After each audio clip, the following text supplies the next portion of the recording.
gusto kong magpasalamat sa founding members, no, ng ating Extending Life Foundation, especially ang ating board advisor na si Mami Cass, Cristina Sigadan, Miss Janet, and Miss Michelle Dipulo. Yung mga yan kasi, kaya ako po na special mention kasi palagi ko po silang nakikita. So, Reverend, wag pong magtatampo, no? Kasi palagi ko silang nakikita, baka balikan ako pag nakita ako sa office. Hindi ko binati. Diba? So, kaya binati ko na po muna. But of course, to all the board members, thank you for inviting me to be here. Karamihan po kasi nang nandito, kilala na ako. No? So, hindi na po ako magpapakilala sa kanila, pero po sa ating mga VIP, magpapakilala po ako sa inyo. Hulaan niyo po kung sino ako. Bibigyan ko rin kayo ng clue. Hindi po ako si Aiza. Pero mamaya, baka pag pinilit niyo ko, baka kumanta ako ng pagdating ng panahon. At hindi rin naman po ako si Jake Cyrus.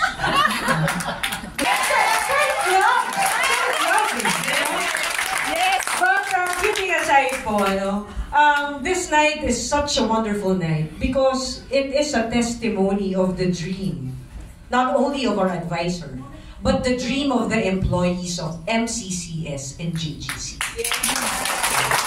And again, to the board, I was not paid to say this. Alam ko lang po bakit. Bakit po nga ba ako nandito? Hindi nga ako kakanta ng pagdating ng panahon. Pero nandito pa rin ako. Because primarily, I think, the connection here is Mami Cass. I met Mami Cass 11 years ago. And since then, she got my services to be the employee and the executive coach of her employees all across her businesses. And itong message ko po, mamadaliin ko. Kasi nakikita ko medyo gutom ni. Diba? Kaya nagpapasalamat ako kay Mr. Cruz, kay Miss J, kay Chef, na ang haba. Kasi dadali ang trabaho. Paiikliin ko ngayon to, no? But going back, no, my message, allow me that my message would focus at hindi niya to gusto. Maaaring pag nagkita kami next week, mapagalitan ako. Pero, ang ramdam ko naman, with God's guidance, I need to use you as the focal point of my message for tonight. Allow me, I know you won't like this, but let me use Mami Cass as the focal point of my message tonight. Later on, pagkatapos po ng message ko, maiintindihan nyo, lalo na pag nabusog na kayo, mako-contemplate nyo, ayun pala yung ibig sabihin, Coach. Bakit kailangan si Mami Cass ang focal point? But believe me, the reason why the focal point of my message is Mami Cass, kasi practical coach nga po ako. I do life coaching, not on theory, not based on science, but because of the realities of life. And yun yung first-hand experience ko kay Mami Cass. I consider Mami Cass, kung maaga-aga ko lang nakita si Mami Cass, baka si Mami Cass ang niligaw ko. I'm sorry to you. But that's the truth. Why? I always tell Mami Cass this, and I also tell my wife. Every time I go to the office, pag nag-usap kami ni Mami Cass, may kakaiba akong ngiti.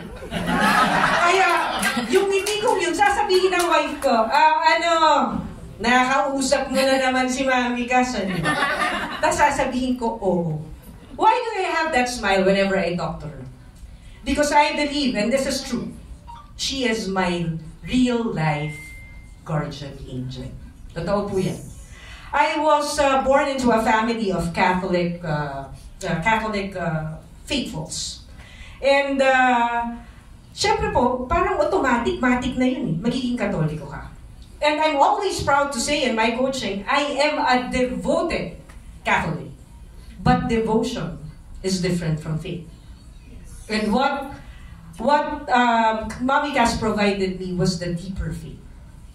And that thing that she provided me, hindi yun dahil pag nag-uusap kami, nagpipreach siya. Hindi. Puro kalokohan nga pinag-uusapan namin.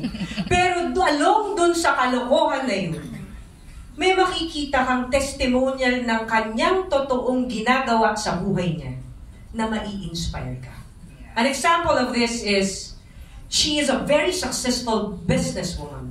A business owner of so many companies na ang tawag ko na nga sa kanya, conglomerate. Ayaw niya lang tanggapin. But ako po, sa industry ng consultancy sa business, ang dami ko na pong nakilalang business owners na maaaring mas mayaman kay Mami Cass, maaaring medyo mas humble kay Mami Cass in terms of assets. Pero ang kakaiba kay Mami Cass, she is the type of leader that will not only provide you a source of income, but will provide you what's more important in your life. And that is the faith in God and how to be a better person. And yun po, ako ang hinire niyang mag-coach, ako ang na-coach niya. Hence now, I have deeper faith in God, and thanks to you. I always tell you that. But hindi lang po ako ang recipient niyan. Kasi nga po, kakaibang negosyante si Mami Cass na every week, kaya niyang isakripisyo ang precious business hours to do Bible study. A lot of company owners wouldn't do that. Why? Because that is inefficient. Hindi yun profitable. But Mami Cass doesn't mind.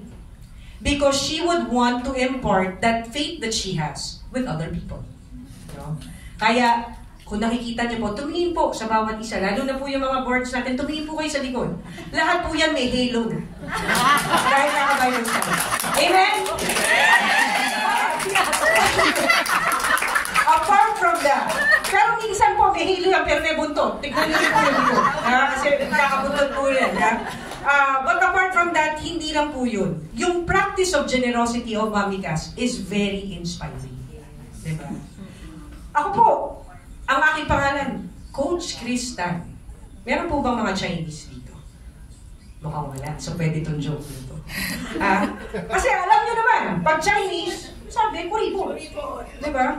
Pero one of the things na isa pang tinuro sa akin ni Mami Cass is to be more generous. And her generosity is not only limited to financial. And I always say this in coaching. Pag marami kang pera, ang daling magbigay ng pera. Nakakahiya naman, di ba? Kung ang dami mo ng pera, hindi mo pa kaya magbigay ng pera.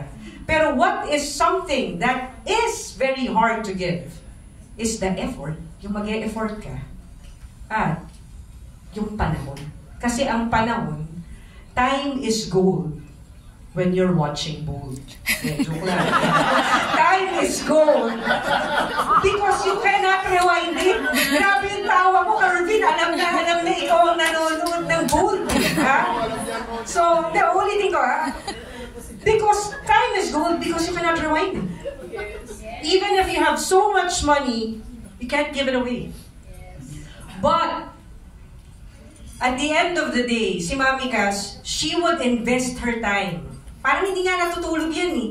Magka-come up ng creative ways on how to help people. Hence, ito po, hindi lang pera ang ano dito ha. Wisdom on wheels. That is a testimony. She gives out books. Yes, may konting pera.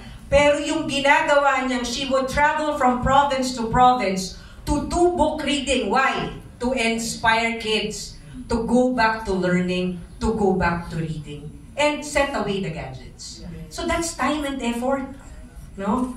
Mahirap ibigay yun dahil pwede niya nang ibigay yun sa PC niya, pwede niya nang ibigay yun sa mga anak niya. But she would rather give that precious time to other people. Because she knows that she would be a pillar to help them sustain a more progressive life. No? So isa pa po yun. No? But ang nakakahanga kay Mami Cass, ako nga feeling ko may halo na ako. Sabi ko nga sa inyo, kayo may halo na eh. Kahit na ang dami niya nang nagagawa, ang palaging diskusyon namin, siguro sa 11 years namin magkakilala, 10 times dun, pag nag-e-erode yan, sasabihin niya, Coach, I think I'm not doing that much to serve the Lord. Parang ako gusto ko mahulog sa upuan ko. Tatawa lang, so ano ako, demonyo? Kumpara sa'yo. Ha? But she would always tell me that. And she would always continue her story by telling me, kasi Coach, my mom wanted me to be a pastora. Yan ang palagi niyang pinapalikan. Tapos parang may konting regret sa kanya na, I think, Coach, don't you think I should have done that?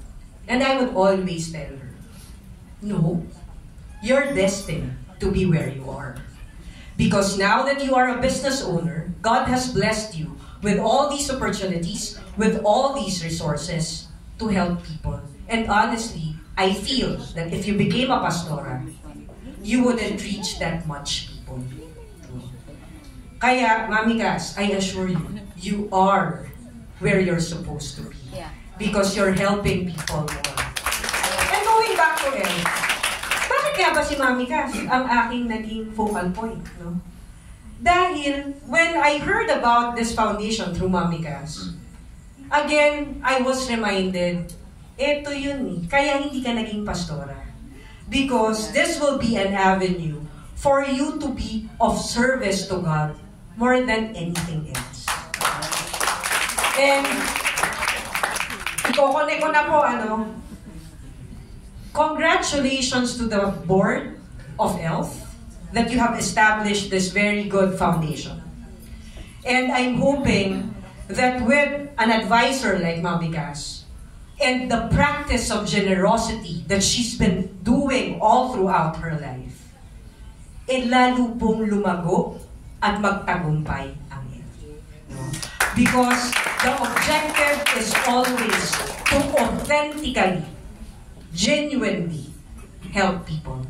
Because God is watching us all the time. So if our intentions are not pure, it will not be successful. But because I know our intentions are pure, I know that ELF will be very successful. And with that, congratulations po sa inyong lahat. And let's all have a generous heart, generous pockets, but more importantly, generous to one another to serve each other. Maraming salamat.